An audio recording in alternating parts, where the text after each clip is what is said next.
it's so awesome to know that we live by the moment, we live in the moment, and we live for the moment. There are three things I mentioned. We live by, in, and for. And why I've said all of that is to say one thing, that in all of this, crisis is one thing that you cannot really do without.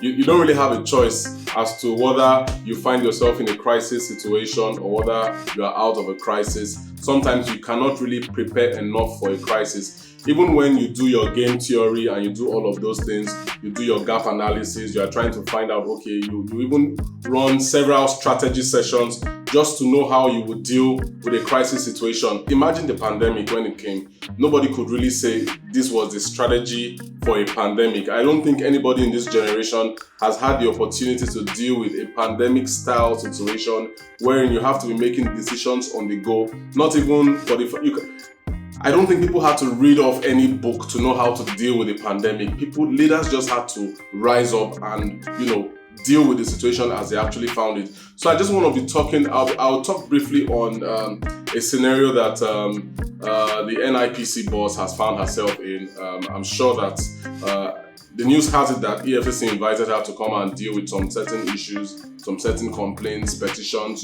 things like that. And on Twitter, I saw a post by someone who alleged that the entire issues that she's facing, this is her crisis moment, that her crisis moment is as a result of several unresolved issues within the boardroom. So that's just to go to the point that the boardroom is a place that, especially for public institutions, where the chairman does not necessarily have the right of hire and fire, but in public institutions like the NIPC boss has found herself in, she would have to battle with several political forces, in that particular sense. And let's see how the entire story actually plays out.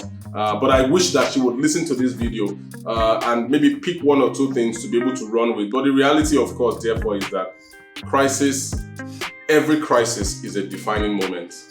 It's a moment that defines you. It's a moment that shows how well of a leader you are. It's a moment that can test your leadership ability. In fact, in a crisis situation, some leaders can quit. Some leaders can be thrown behind bars if, for example, they commit an offense. Some leaders can lose it all entirely. Imagine the Madoff story, of the fraud that took place, in the United States. Madoff had, I don't even know that Madoff is still alive right now, but I know that his sentence was a very, very long one, even life sentences basically. So the point I'm trying to make is this: how you deal with a crisis situation is very, very important. When you find yourself in a crisis situation, for example, I don't hope that you find yourself in one, but the point that I've been trying to make basically is that one way or the other, we deal with one form of crisis or the other every day or every week or once in a week, but you must be dealing with something that looks like a crisis. So your inability to prepare yourself for a crisis situation necessarily might not be your fault, because the truth is that once you find yourself in that crisis, the question now is, what do you do? What do you do?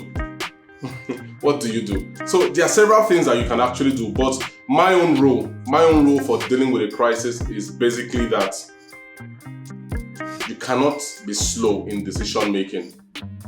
That's number one. That's for me. You can't be slow.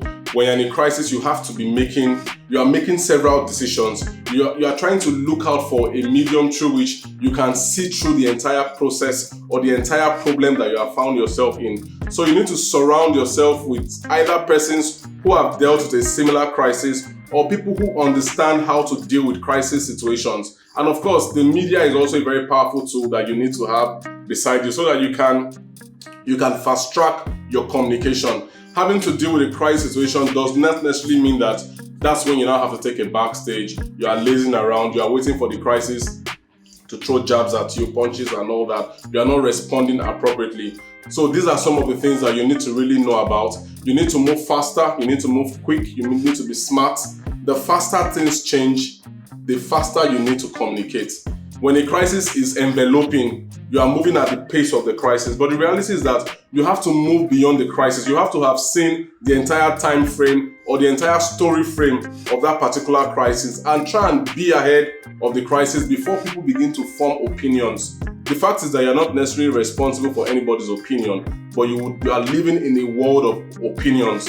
But the truth remains that you need to be fast, you need to be decisive, You cannot be foot dragging in a crisis that is about to envelop you. You are foot dragging, or maybe you are keeping your best punch for the last. You throw your punches back at that crisis. You release your own arsenals. If it's something that you now have to also look on the other side of things to see, okay, what can you even identify where the crisis is coming from? That's another thing, because before you start responding and throwing responses to the air, you need to be able to at least narrow down 3 sources of the likely avenues through which that crisis has actually come on board. If you know the enemy who is actually fighting with you, you would better be able to understand how to deal with that person or how to respond to that person. Do you need to negotiate with that person? Do you need to give concessions, or do you need to fight back? Are you in your right frame of mind? And also, are you in your rights? Are you right? Do you feel that you have everything to support yourself? Are you willing to go through the harrowing experience, institutions of government or otherwise, dragging you through the mud, in the name of trying to do their job, things like that, the integrity crisis, the media crisis, all of these things together. Imagine being hit by a train. Somebody once said that the clearest time an individual actually is able to see through a situation is at the point of a near-death experience. So that analogy, imagine being hit by a train. Imagine a bomb coming through. It hasn't hit the ground yet, but you see it coming through.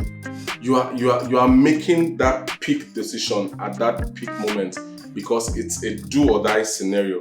That is how sharp your mindset should be. Like, you should be razor sharp in how you decide. Are you jumping off to the left? Are you jumping off to the right? Or do you have the strength to withstand a moving train? Or do you have the strength to hold the bomb mid-air before it hits the ground and return it to a different direction? These are like movie lines anyways. But the fact remains that you have to be razor sharp at that point in time.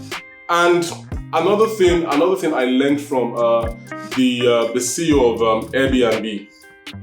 Airbnb had several issues. They had to lay off staff. Several things had to go down during this whole pandemic thing, and he was faced with several decisions to be made within that particular moment.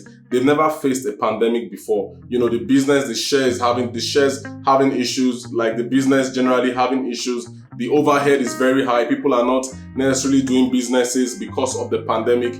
So that is a crisis scenario. Or for example, you are looking for a certain certification, for your product, and you've already rolled out the drum. Manufacturing is going on, but of course you had already put the cart before the horse anyways, and you have to deal with that particular scenario. You have to be razor sharp. Your mind has to be sharp. So if you find yourself in a boardroom, for example, and you are in a crisis scenario with the board, what do? You have to make decisions. And those decisions, you must have it in mind that they have to outlive you. What do I mean by that? You need to make decisions, like principled decisions. Decisions that you make having at the back of your mind that what would people remember you for? If you work in an organization where you have a lot of access to cash and maybe you're having a financial crisis, maybe people said you have embezzled or maybe certain things have gone on in the organization, how do you respond in that particular case? Don't forget that this is an issue that has to do with your own integrity. And if you find out that you cannot necessarily win the battle or win the war, then you have to make a principled decision. What do you want to be remembered for? Do you want to be remembered for the person whose house was, ransacked by security agencies and dollars coming out from the soccer or even from the walls? They break one wall, dollars falling out. Is that the kind of person you want to be remembered for? Or do you want to necessarily say, okay, I was wrong. I acknowledge that I messed up and I give in to the security agencies, or I resign my position on the board?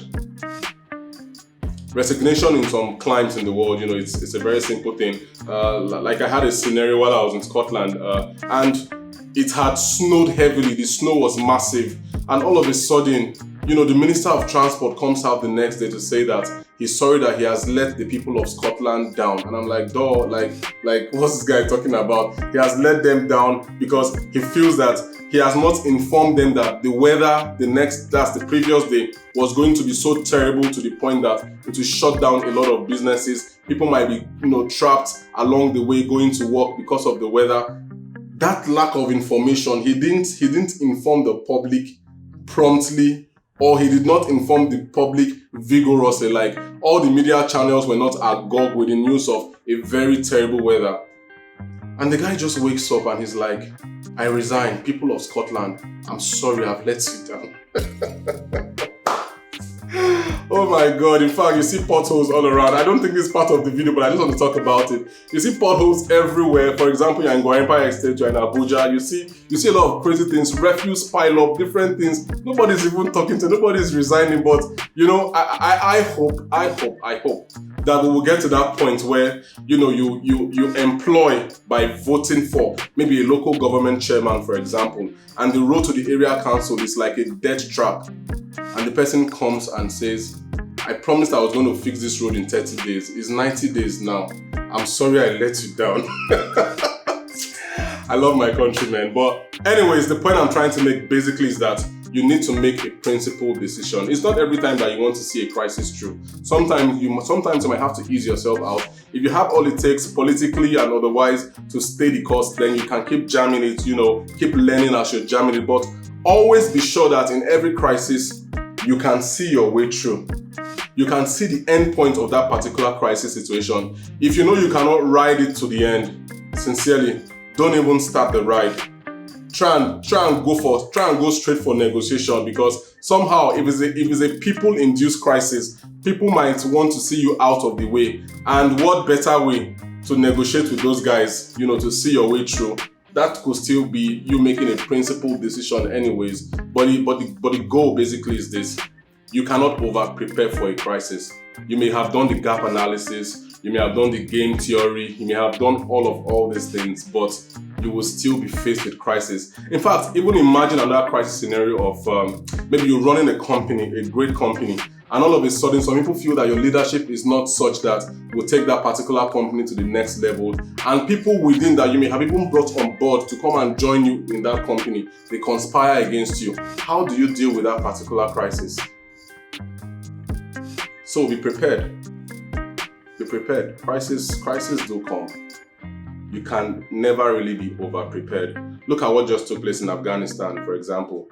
Who could have prepared for a president saying he's taking off? He took off on a plane to another country from Afghanistan. He left the entire nation behind and he took off. The Taliban taking over, things like that. How do you prepare for things like that? So the ball is in your court. How do you prepare for your next crisis?